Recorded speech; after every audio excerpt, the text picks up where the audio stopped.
I'm Penny Douglas, and I'm here with Ray Perry of Educating for Success. And she finished a conference I attended for Educating for Success Home Business Conference to teach homeschoolers how to have businesses from home using the internet and all kinds of ways. We learned all kinds of things. I brought my children. That's one thing that's really special about these conferences that Ray has, is you can bring your children and they learn right along with you about cryptocurrency and real estate and all kinds of things that don't normally get talked about with children right there. So I wanted to interview Ray because she is an amazing woman and has an amazing testimony and is doing amazing things, especially for homeschoolers. So the first thing I want to ask you, Ray, is I heard that you brought your husband home from his job a long time ago. How did you do that? Well, Penny, thank you so much, first of all, for sharing with your listeners what you do and encouraging them in so many different ways to be focused on the family and on business and things and education with their children. It's marvelous what you do. And thank you so much for bringing your children and coming to our event. It was awesome having you here.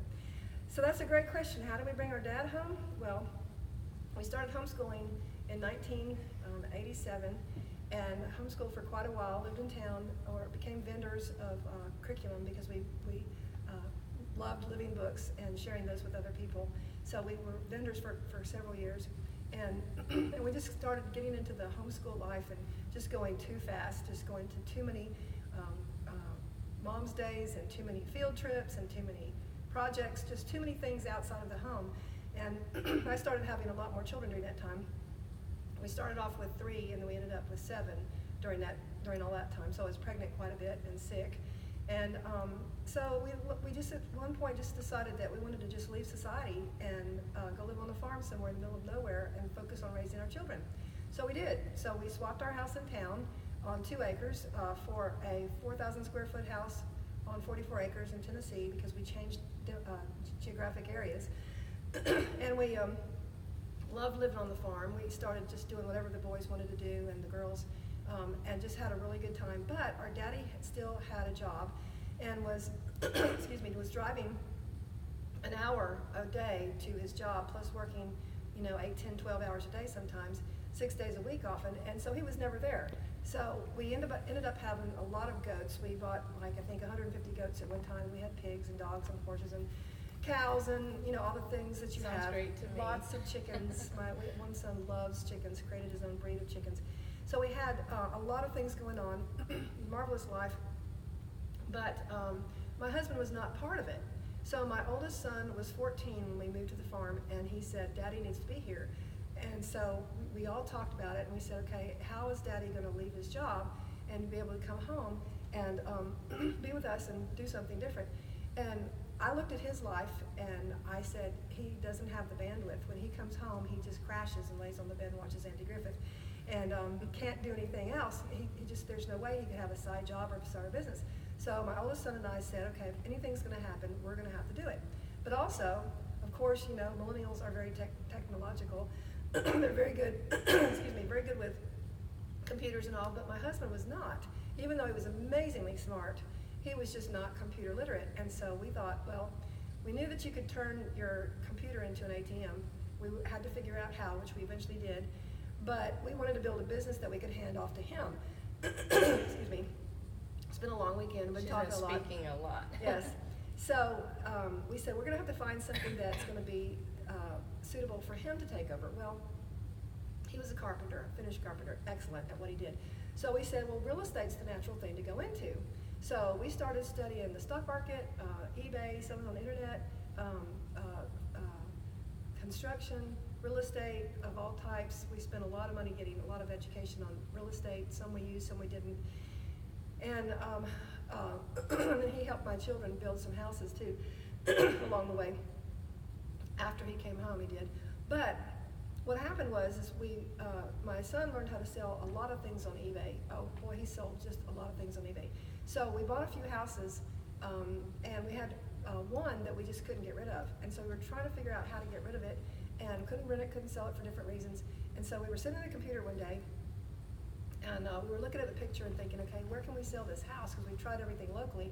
And so my second son, who is now a commercial roofer, when he was about, I don't know, 8 years old or so, he walked by behind us and he said, well, I'll tell you what I do when I need money. I have a little coin collection, you know, the little blue thing that has the folder that has all the nickels in it. He said, I just take out a coin, I figure out what the condition of it is, and I put it up on eBay and I sell it for a penny, start it for a penny. And he said, eBay is the natural place to sell anything because it just determines market value, whatever somebody's willing to pay for it. He said that's what all the coin sellers do. They start everything at a penny because they know it'll go to market value. So he said you should sell that house for a penny. And we don't mock at our house. We don't allow anybody to say anything ugly, judgmental. And so I was sitting there going, oh, yeah, I know you're young, but nobody will take us seriously if we put a house up for a penny. So I didn't say anything, but all of a sudden my oldest son, Drew, said, wait a second, we can't sell it for a penny, but we'll sell it for $1. And I was like, okay, what's the difference between a penny and $1 on a house? So I didn't say anything. So Drew said, no, here's what we'll do. We'll put the auction up and we'll put the copy together and we'll say, you are bidding on the down payment only. This house is $30,000 or whatever it was, I forget at the time. You're bidding on the down payment only. Whatever the final bid is, we will subtract that from the total and we'll owner finance it for 30 years. And I thought, okay, that's a genius idea, amazing.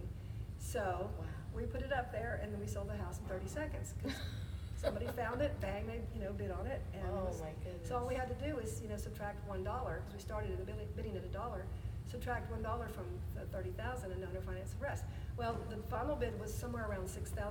He had paid $5,000 in a big screen TV for the whole house, and so he got all of his money back. And the guy that bought the house actually never came to see it before he bought it because he was in the UK. So he made two months payments on it and then say, would it be okay if I just pay off? And Drew said, let me think. Okay. So he paid him off. Oh, wow. And the other thing was, is people say, oh, well, you had to pay the eBay fees. Well, not in the real estate category because eBay knows that when you sell anything, if you sell this name tag, there's an insertion fee and there's a final value fee on whatever the price of the item is. But with real estate, that's not a final transaction because it still has to go through closing, right? So at that time, I'm not sure what it is right now, but at that time, eBay charged $100 for you to list a house in their real estate category. So for $100, we sold that house. And we were so excited about it, and sold in 7 days, that we tried to do it again.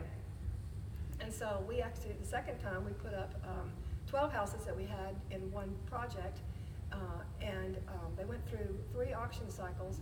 We did them a little bit differently, and